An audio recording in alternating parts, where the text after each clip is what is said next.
paz do Senhor a todos os irmãos. Aqui é o irmão Xavier do Projeto Vida. Estamos lendo a Bíblia, a Palavra de Deus, Lucas capítulo 19, versículo 38.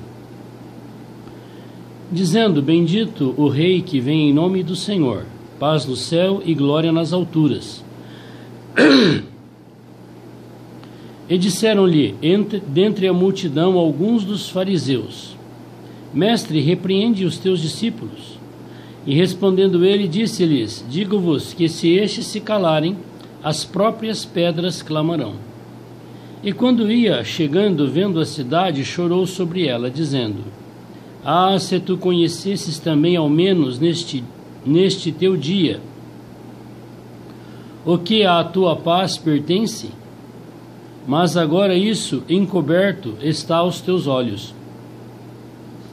Porque dias virão sobre ti em que os teus inimigos te cercarão de trincheiras e te sitiarão e te estreitarão de todas as bandas.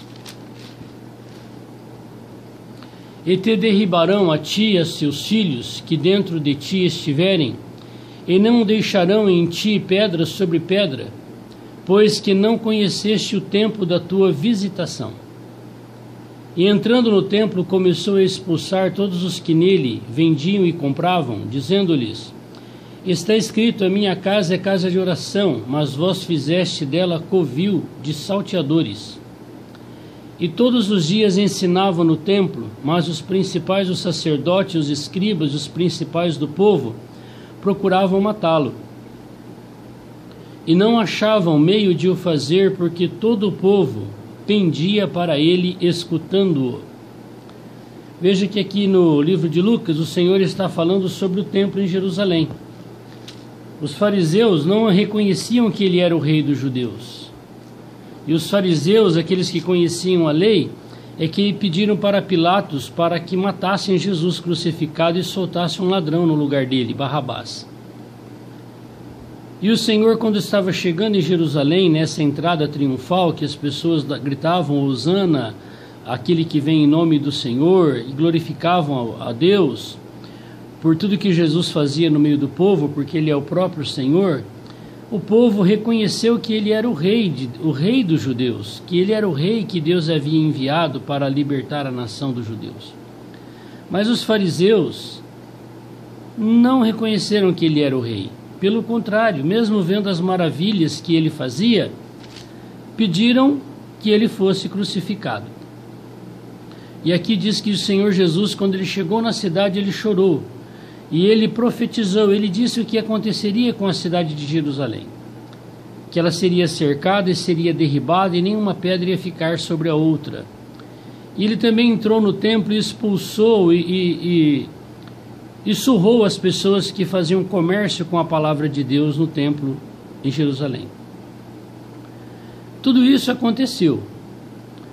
Quando Jesus nasceu, é o ano 0. Nós estamos a 2019 anos do nascimento de Jesus. Quando ele começou o seu ministério, ele tinha 30 anos de idade. Era o ano 30. E quando ele morreu pregado na cruz, 33 anos e meio. Era o ano de 33 anos e meio da nossa era. E por 3 anos e meio o Senhor, ele desenvolveu o seu ministério, ele cumpriu a sua missão aqui na terra. E aí então agora, quando ele estava prestes para ser crucificado, ele falou sobre o templo, porque ele já tinha falado lá atrás para os discípulos, que ele não morava mais em templos feitos por mãos humanas. Então nenhum templo que a pessoa chama de igreja é a igreja, lá não é a casa de Deus. A casa de Deus sou eu e você, com todas as pessoas em toda a terra que tem o Senhor. Um único templo, uma única igreja, um único povo de Deus, onde Ele é o Rei e Senhor. Mas com respeito ao templo lá em Jerusalém, ele disse que seria derrubado. E passou-se aproximadamente 35 anos, no ano 70. Os romanos destruíram totalmente a cidade e o templo de Jerusalém, e se cumpriu essa palavra.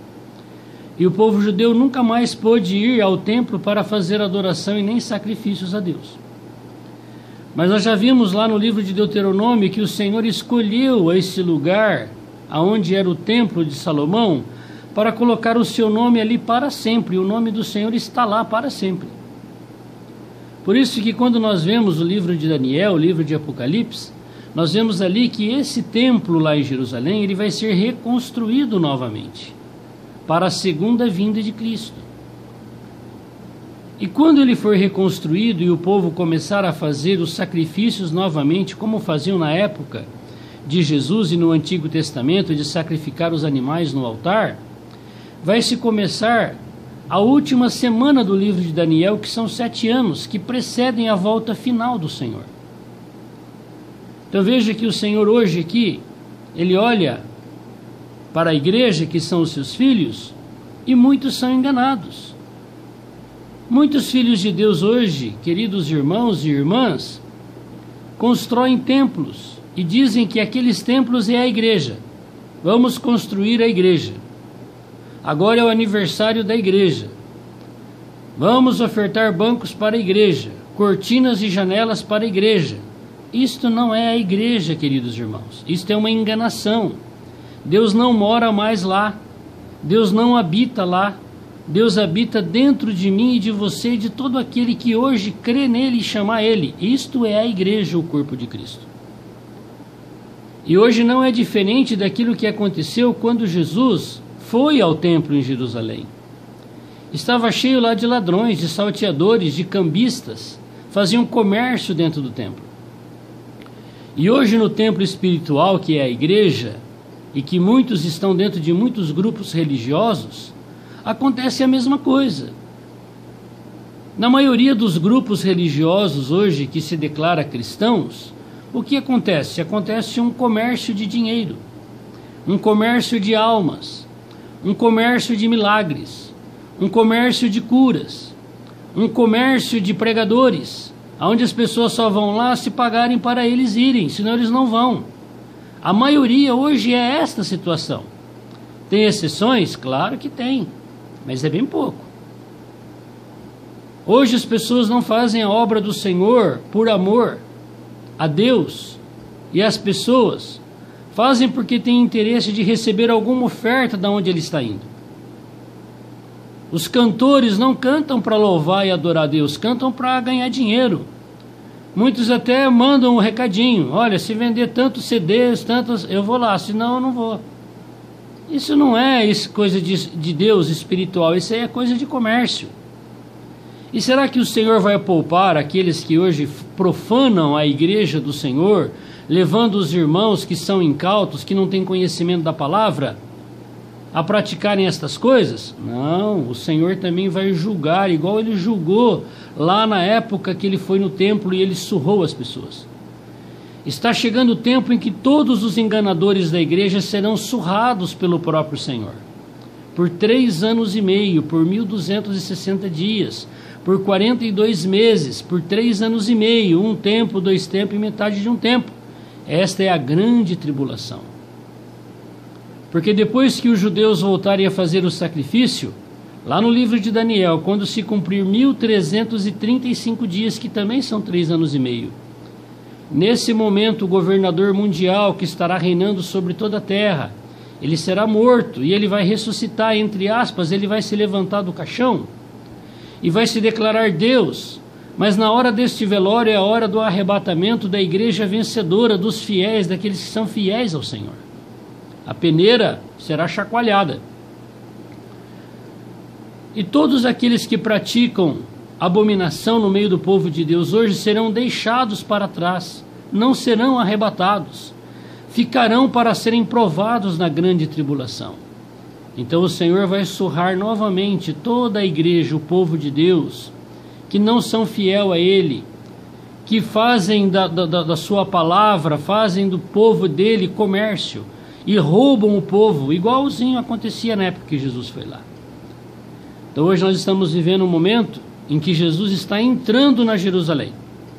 Hoje a entrada triunfal do Senhor não será na cidade de Jerusalém física, porque ele vem como Filho de Deus, um pé no mar e outro pé no Monte das Oliveiras, e o monte vai se abrir ao meio.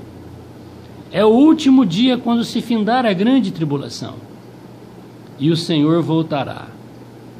E todos os remidos vencedores vão declarar a todo o universo: bendito aquele que vem em nome do Senhor. Glória nas maiores alturas. Você quer fazer parte desse regozijo?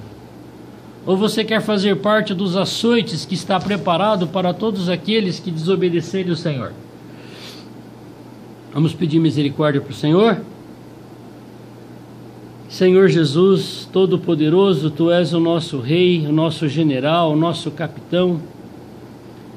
Senhor, hoje nós queremos ser libertos, limpos e lavados e livres de tudo aquilo que vem do inferno, que vem de Satanás, para corromper o povo de Deus. Senhor, nos ajuda e nos examine e mostra para nós se há alguma coisa, Senhor, religiosa, abominável, Senhor, que não tem intenção pura no nosso coração. Vem nos iluminar, porque nós queremos ser libertos e limpos e queremos te servir, Senhor, com pureza de coração e singeleza. Abençoa, Senhor, a tua igreja. Visita hoje, Senhor, os teus filhos. Ilumina, Senhor, cada um de nós com a tua palavra. Senhor, hoje também nós estamos aguardando o teu retorno, assim como o Senhor entrou em Jerusalém montado num jumentinho. Nós estamos esperando a tua volta gloriosa, Senhor. E nós queremos ser arrebatados como vencedores antes da grande tribulação. Nós não queremos ser deixados para trás. Ajuda-nos, Senhor, a entendermos e crermos na tua palavra. Louvado seja o teu glorioso nome. Amém. Que Deus te abençoe. Que o Senhor possa nos libertar de todo fermento, de tudo aquilo que é engano e mentira ensinado por qualquer religião que usa a palavra de Deus para enganar o povo. Por isso, não sejam seguidores de homens, nem de sistemas, nem de denominações.